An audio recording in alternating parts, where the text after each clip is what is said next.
এখানে কোনো মাপ নাই। এই জায়গাটায় যারা এই জুলাই আগস্টের গণহত্যায় যারাই জড়িত, যার হাতে রক্ত আছে তাদের বিচার, এবং যারা গুমে জড়িত, আপনারা দেখেছেন গুম কমিশনের রিপোর্ট কি ভয়াবহ একটা মানে কিভাবে গুম করা হয়েছে। আমরা জাস্ট পুরো রিপোর্টে আংশিক ইন্টারিম রিপোর্টের আমরা আংশিক 2টা চ্যাপ্টারের মতো আপনাদের সাথে আমরা শেয়ার করেছি। তাতে আপনারা দেখেন যে কি কতটা ভয়াবহ। যারা এগুলাই জড়িত ছিলেন, পলিটিক্যাল পার্টি লিডার হোক, সেক্ষেত্রে সিকিউরিটি ফোর্সের লোক হোক, যে হোক, তাদের বিচার হবে, এইটুকু আপনি নিশ্চিত থাকতে পারেন। আগেও বলেছি, সেটা হচ্ছে যে 5 থেকে 8 তারিখ পর্যন্ত কোনো গভর্নমেন্ট ছিল না, কোনো পুলিশ কোনো ইয়ে আসেনি। আপনি তারপরে প্রায় 1 সপ্তাহ পুলিশও ছিল না। আপনি দেখেছেন আমাদের ছেলে মেয়েরা, আমাদের ছোট ভাই বোনেরা রাস্তায় দাঁড়িয়ে ট্রাফিক পুলিশের ডিউটি দিয়েছেন। অনেকে রাত জেগে তাদের পাড়াকে মানে সিকিউরিটি গার্ডের কাজ করেছেন, অনেক গার্ডিয়ান, অনেক বড় চাকরিজীবী তারা এটা করেছেন। তো সেই সময় তো আপনি দেখেন যে একটা এক্সট্রাঅর্ডিনারি টাইম ছিল, সেই সময় অনেকে পালিয়ে গেছেন। আর ওবায়দুল কাদের 3 মাস বাংলাদেশে ছিলেন কি ছিলেন না, এটা পুরো জিনিসটা তো আমরা তো সত্যি এটা তো তথ্যভাবে আমরা তো এভিডেন্সটা আমরা এখনো আমাদের হাতে নাই এই বিষয়ে।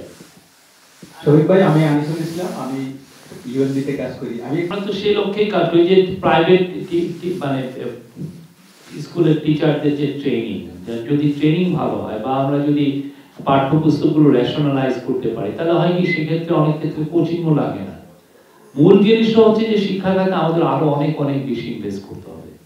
আমরা যদি আমাদের নেক্সট জেনারেশনকে গ্লোবাল জব মার্কেটের জন্য তৈরি করতে চাই, আমাদের অনেক বেশি ইনভেস্ট করতে হবে। আপনি যদি একটু শিক্ষা খাতে আপনি মানে আমাদের ব্যয়টা দেখেন অন্যান্য দেশের সাথে কম্পেয়ার করে, এটা সিস্টেমেটিক্যালি বছরের পর বছর কম আমরা ইনভেস্ট করছি। আপনি অনেক টিচার খুবই কম বেতন পান, প্রাইভেট স্কুলেরও টিচার আপনি দেখেন কয় টাকা বেতন পান।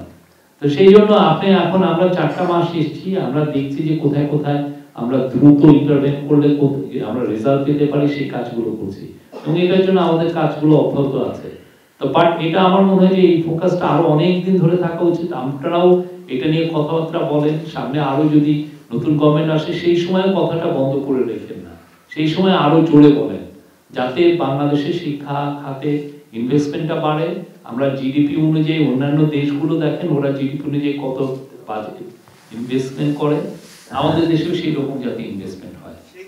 আপনি তো দেখেছেন যে ওই আগের যে মানে আমাদের চোর জননী যেই অবস্থা ইকোনমিকে রেখে দিয়ে গিয়েছিলেন, হ্যাঁ, আপনি $900 মিলিয়ন রেখে দিয়ে গেছেন হচ্ছে আপনার আদানি পাওয়ারের বিল। বিভিন্ন আপনার গ্যাস কোম্পানি শেভরন থেকে সবাই আপনার কাছে টাকা পাচ্ছে।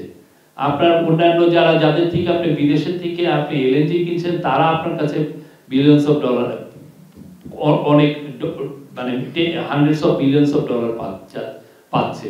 তা আমরা যেটা প্রথমে আমাদের কাজ ছিল যে আমরা ইন্টারন্যাশনালি একটা রাইট সিগন্যাল দেওয়া যে আমরা আপনাদের টাকাগুলো খুব দ্রুত পরিশোধ করছি। সে অনুযায়ী শেভরনের সাথে আমাদের একটা চুক্তি হয়েছে, একটা আন্ডারস্ট্যান্ডিং হয়েছে যে আমরা 6 মাসের মধ্যে ওদের ডিউগুলো ক্লিয়ার করব। বা আদানিকে আমরা জানিয়েছি যে এইভাবে আমরা টাকাগুলো দিচ্ছি এবং তারা হ্যাপি। এই যে পুরো জায়গা, এই পুরো সমস্যাটা তো ওইখান থেকে তৈরি করা, তো ওইটাকে আমরা ফার্স্টে অ্যাড্রেস করতে হচ্ছে। $900 মিলিয়ন কিন্তু কম টাকা না, অনেক টাকা। তো ফলে যেটা হচ্ছে যে আমরা এইগুলোকে অ্যাড্রেস করতে যে তারপরে আমাদের সামনের কথা চিন্তা করতে হচ্ছে। আমাদের অবশ্যই ফোকাস আছে যে বাজেটটাকে কি হয়েছে, বাজেটকে কিভাবে মানে এটাকে এমন ভাবে এটাকে রিভিউ করা যাতে আমি যেগুলো প্রায়োরিটি এরিয়া যেখানে আমার একদম ইনভেস্ট করতেই হবে বা টাকা খরচ করতে হবে সেই জায়গায় যেন আমরা টাকা যাতে, বাট যেগুলো অপ্রয়োজনীয় সেই জায়গা থেকে যেন আমরা টাকাটা সরিয়ে অন্য বেটার জায়গায় নিতে পারি। এই ধরনের এটা নিয়ে কাজ হচ্ছে, আমি একটু বলতে পারি, আর এটা নিয়ে ভালো কাজ হচ্ছে এবং আপনার এটা রেজাল্ট